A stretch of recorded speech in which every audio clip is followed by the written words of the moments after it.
नमस्कार, opinion post internet TV के खास प्रोग्राम खबरों की खबर में आपका स्वागत है। दिल्ली में चुनावी बिगुल बज चुकी है। तमाम जो प्लेयर हैं दिल्ली की राजनीति के, वो सब ताल ठोक कर खड़े हो गए हैं। भारतीय जनता पार्टी प्रधानमंत्री का एक रैली करने वाली है। कांग्रेस पार्टी भी अपने कार्यकर्ताओं को एक करने में जुटी हुई है। अपने जो नेता हैं जिन्हें चुनाव लड़ना है उनकी लिस्ट फाइनलाइज कर रही है। आम आदमी पार्टी भी अपने उम्मीदवार चुनने की कवायद में लगी हुई है। लेकिन कल आम आदमी पार्टी ने अपना एक चुनावी नारा जारी किया। नारा आम आदमी पार्टी के लिए कितना महत्वपूर्ण है ये पिछले चुनाव में आपने देखा होगा। उनका एक नारा था 5 साल केजरीवाल, जिसे लेकर उन्होंने काफी लोगों को प्रभावित किया था। वो नारा लोगों को अपील किया था और यही बहुत सारे लोगों का ये मानना था कि उस नारे ने आम आदमी के वोटरों में काफी इजाफा किया था। अरविंद केजरीवाल को लेकर जो एक उनके शख्सियत के आसपास एक गिर्द एक हालात तैयार किया गया था, उसमें यह था कि 5 साल अरविंद केजरीवाल को दे दें। अरविंद केजरीवाल दिल्ली में बहुत सारी चीज़ें करेंगे। उन्होंने बहुत सारी फ्री चीज़ों का वादा किया था, वाईफाई लगाने का वादा किया था, बिजली पानी वगैरह वगैरह देने का वादा किया था। चुनाव से पहले उन्होंने कई घरों में जाके बिजली के मीटर काटे थे। इस तरह के बहुत सारी चीज़ें की थी। अभी जो है उनका एक चुनावी नारा फिर से आया हुआ है। ये बड़ा दिलचस्प है क्योंकि अरविंद केजरीवाल इस बार इस नारे को कल जो पार्टी हेडक्वार्टर है आईटीओ, दिल्ली स्थित आईटीओ में, वहाँ पे इस नारे को रिलीज किया गया। लेकिन हैरत की बात ये थी कि यहाँ जो दूल्हा है दिल्ली का, वो दूल्हा ही गायब था। बाराती सारे मौजूद थे, सारे विधायक मौजूद थे, उप मुख्यमंत्री के रूप में सिसोदिया मौजूद थे, लेकिन अरविंद केजरीवाल उस महफिल से गायब थे जहाँ पे ये नारा लगा। ये नारा जो है इसको अनवेल किया गया, इसको सामने लाया गया। नारा था कि अच्छे बीते 5 साल, यानी ये दिल्ली की जनता को ध्यान में रखते हुए नारा दिया गया था कि अच्छे बीते 5 साल लगे रहो केजरीवाल, यानी मुन्ना भाई लगे रहो का एक लाइन लेके, और अच्छे बीते 5 साल, यानी कि यहाँ पे एक स्ट्रेटजी जो है इनकी साफ है कि अब काम को दिखाना है कि अच्छे बीते 5 साल, यानी जनता के लिए ये नारा तैयार किया गया है। और मनीष सिसोदिया ने इस नारे को अनवेल करते हुए, इसका उद्घाटन करते हुए ये भी कहा कि हमने जनता की प्रतिक्रिया के आधार पर इस नारे को तैयार किया है। तो एक मन में एक सवाल जो है ये उठ सकता है कि भाई आपने कैसे लोगों की प्रतिक्रिया कैसे जान ली? क्या कोई मोहल्ला सभा करवाया? क्या कोई जनमत संग्रह करवाया? केजरीवाल ने जो अपनी शुरुआत की थी पॉलिटिकल कैरियर की, तो आपको याद होगा कि उन्होंने बहुत सारी बातें की थी। गांधी के स्वराज की बात की थी, ग्राम सभा की बात की थी, मोहल्ला सभा की बात की थी, और उन्होंने एक तरह से ये दिखाने की भी कोशिश की थी। 2013 के चुनाव के बाद जो दिल्ली में एक हंग असेंबली आई थी, उसमें उन्होंने कांग्रेस के साथ सरकार बनाई थी। भारतीय जनता पार्टी के पास सबसे ज्यादा विधायक थे, 32 के करीब विधायक थे। इसके बावजूद भारतीय जनता पार्टी ने सरकार नहीं बनाई थी, हाई मोरल ग्राउंड रखते हुए कि हमारा ये सिद्धांत नहीं है कि हम कहीं से तोड़ फोड़ करें या किसी और से समर्थन लें। तो भारतीय जनता पार्टी ने एक हाई ग्राउंड मोरल लिया था और उसमें आम आदमी पार्टी के पास जो और कांग्रेस ने मिलकर उसके बाद सरकार बना ली थी। 26 या 27 के करीब उनके विधायक थे। कांग्रेस के पास भी 10-12 विधायक थे। तो उनके साथ मिलकर ये अरविंद केजरीवाल की सरकार बनी थी, लेकिन ये सरकार चल नहीं पाई। अरविंद केजरीवाल का ये दावा था कि कांग्रेस उनको काम करने नहीं दे रही है और सभी मिले हुए हैं, सभी चोर हैं। ये वाला नारा उन्होंने उसी वक्त दिया था कि सब मिले हुए हैं जी। तो कांग्रेस के साथ उन्होंने सरकार बनाई, लेकिन वो सरकार चल नहीं पाई। उसके बाद जो चुनाव हुए थे उसमें ये नारा आया था कि 5 साल केजरीवाल, और लोगों को ये नारा अपील किया था। तो उस समय भी मोहल्ला सभा की बात हुई थी, जब कांग्रेस के साथ समर्थन वापस लेने की बात की गई थी। तो अरविंद केजरीवाल ने ये कहा था कि हमने लोगों से राय ली है और लोग कहते हैं कि कांग्रेस के साथ जो है सरकार मत बनाओ, अपना तुम अलग हो जाओ कांग्रेस के साथ। तो हम जो है ये कांग्रेस से अलग हो रहे हैं, और सरकार उनकी जाहिर है कि अल्पमत में आ गई थी, गिर गई थी। फिर उसके बाद जो है 2015 में चुनाव हुए थे जिसमें उनको थंपिंग मेजॉरिटी मिली थी। लेकिन उस चुनाव से पहले भी उन्होंने जो उम्मीदवार तय किए थे, हालांकि बहुत सारे लोगों को उसमें आपत्ति थी कि कई ऐसे उम्मीदवार हैं कि जो आपराधिक छवि के हैं, जिनको अरविंद केजरीवाल का दावा था कि ये मोहल्ला सभा से चुनकर आए हैं, लोगों ने इसको चुना है। तो उसी तरह का तो कहीं ये प्रक्रिया तो नहीं दोहराई है जो मनीष सिसोदिया बात कर रहे हैं कि ये लोगों की प्रतिक्रिया के आधार पर है। खैर जो भी हो, अब एक चीज और भी आ गई है आम आदमी पार्टी के चुनाव में। इस बार पीके आ गए हैं। पीके एक चुनाव मैनेजर हैं, उनका आईपैक एक संस्था है जो चुनाव करवाती है। कहा जाता है कि उन्होंने प्रधानमंत्री जब गुजरात के मुख्यमंत्री थे तो उनकी छवि बनाने में इनकी बड़ी भूमिका थी। चाय पे चर्चा वगैरह का प्रोग्राम इन्हीं की दिमाग की उपज थी। साथ में वाइब्रेंट गुजरात जो नरेंद्र मोदी के मुख्यमंत्री रहते हुए वहाँ पे गुजरात में करवाया गया था, वो भी इन्हीं के दिमाग की उपज थी। तो इनको ये किया जाता था। उसके बाद इन्होंने बिहार में ये बीजेपी से अलग हो गए थे और बिहार में जेडीयू के साथ और आरजेडी के साथ वहाँ पे चुनाव में इन्होंने उसका कमान संभाला था, उसके मैनेजमेंट को देखा था और वहाँ पे जीत दिलवाई थी। फिर उत्तर प्रदेश में इनके हाथ में नाकामी हाथ आई थी। पंजाब में अमरिंदर सिंह ने इनको पूरी कमान नहीं दी थी। बाद में जगन मोहन रेड्डी के लिए आंध्र प्रदेश में काम किया। अभी सुन रहे हैं कि ममता बनर्जी के लिए भी काम कर रहे हैं वेस्ट बंगाल में, और अब दिल्ली में भी इन्होंने केजरीवाल की कमान को संभाल लिया है।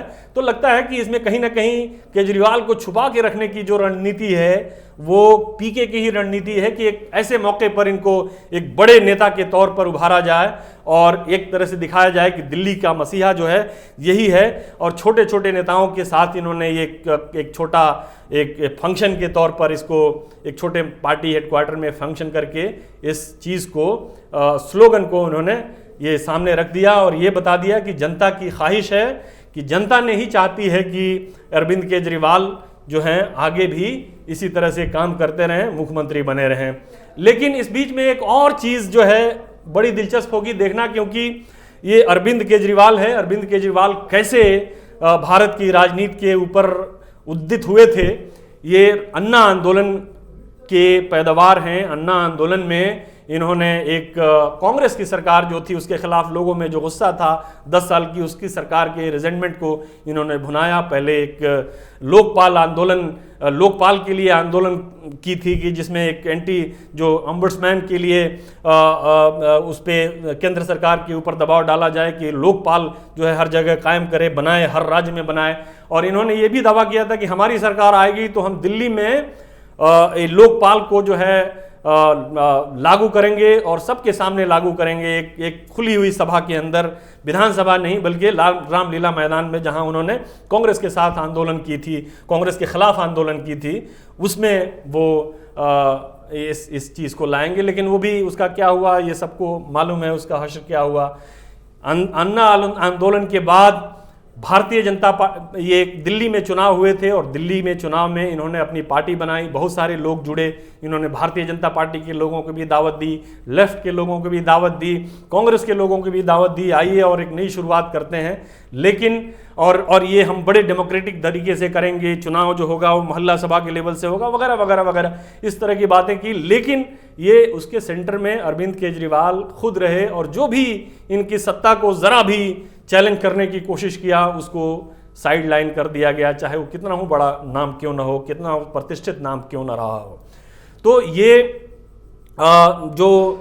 ये अरविंद केजरीवाल की शुरुआती अपने आप को कंसोलिडेट करने की कवायद जो थी उसमें इनकी ये रही। फिर जो चुनाव हो गए, जब इन्होंने कांग्रेस से अपनी सरकार खत्म कर ली, कांग्रेस की सरकार खत्म हो गई और दोबारा चुनाव हुआ, तो उससे पहले एक लोकसभा का चुनाव हुआ था। इन्होंने हमला करने की कोशिश की भारतीय जनता पार्टी के ऊपर भी और कांग्रेस के ऊपर भी, और ये कहा कि सब मिले हुए हैं वगैरह वगैरह, ये करके उन्होंने चुनाव लिया, लेकिन बुरी तरह से हार गए। नरेंद्र मोदी वेव में वो चुनाव हार गए थे। आम आदमी पार्टी दिल्ली में इनका सफाया हो गया था। तो उसके बाद इन्होंने जो विधानसभा चुनाव हुए उसमें इन्होंने स्ट्रेटजी बदली और ये कहा कि लोग जो हैं केंद्र के लिए मोदी को चाहते थे और राज्य यानी दिल्ली के लिए अरविंद केजरीवाल को चाहते हैं। इससे भी एक लोगों में एक मैसेज गया और लोगों ने कहा कि हाँ भाई ठीक है।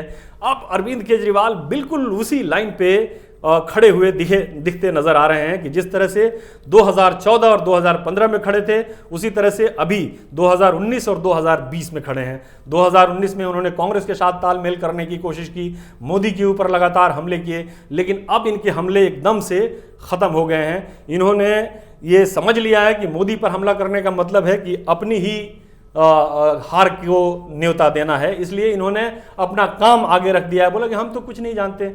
इनका इंटरव्यू जो है अभी एक आया था, उस इंटरव्यू में पूछा गया कि आप हमले क्यों नहीं करते हैं, आप क्रिटिसाइज़ क्यों नहीं करते हैं किसी, तो उनका यही जवाब था कि हम जो है अपना काम दिखाते हैं और हम तो काम करने के लिए आए हैं और लोग जो हैं हमारे काम को की प्रशंसा कर रहे हैं और यही सी में हमें खुशी है। तो एक लो प्रोफाइल मेंटेन करने की कोशिश की है, किसी तरह की एक्स्ट्रा वैगेंट स्टेटमेंट देने के बजाय वो एक तरह से वो उसी खोल में चले गए हैं जिस खोल में 2014 में गए थे और उसका फ़ायदा उठाया था। इस बार भी वो उसी खोल में है।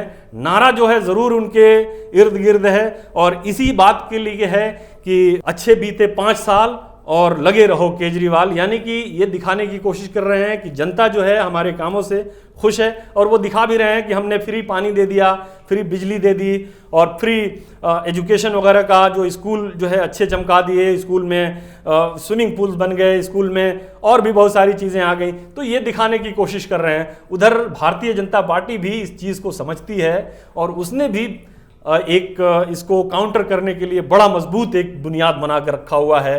प्रधानमंत्री का एक चेहरा तो है ही है, साथ में वो दिल्ली की जो कच्ची कॉलोनियां हैं, जो इल्लीगल कॉलोनियां हैं, उनको लीगलाइज करने का एक बड़ा दांव जो है भारतीय जनता पार्टी ने चला है और इसी दांव के थ्रू जो है वो ये अरविंद केजरीवाल की इन तमाम जो फ्री बीज हैं उसको काउंटर करने की कोशिश में लगी हुई है।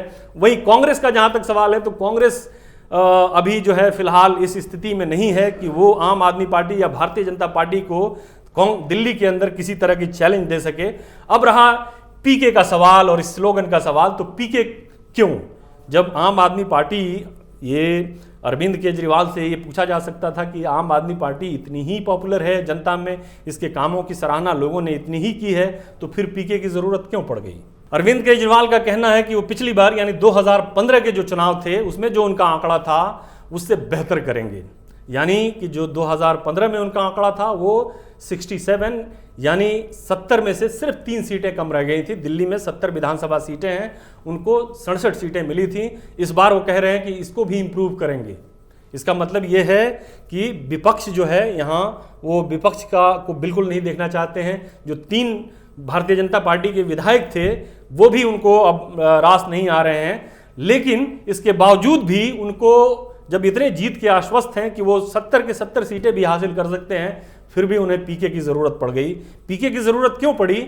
शायद इसमें इसकी ज़रूरत इसलिए पड़ गई कि लोकसभा चुनाव जो अभी 2019 में हुए उसमें उन्होंने कांग्रेस के साथ गठबंधन बनाने की कोशिश की थी, बातचीत चली थी, काफ़ी दूर तक बात गई थी, लेकिन बात बनी नहीं। लेकिन अगर दोनों कांग्रेस और आम आदमी पार्टी दोनों के वोटों को भी मिला दिया जाता तब भी भारतीय जनता पार्टी के पास इतने वोट मिले थे कि सारी सीटों के ऊपर भारतीय जनता पार्टी दिल्ली की कामयाब होती हुई दिख रही थी।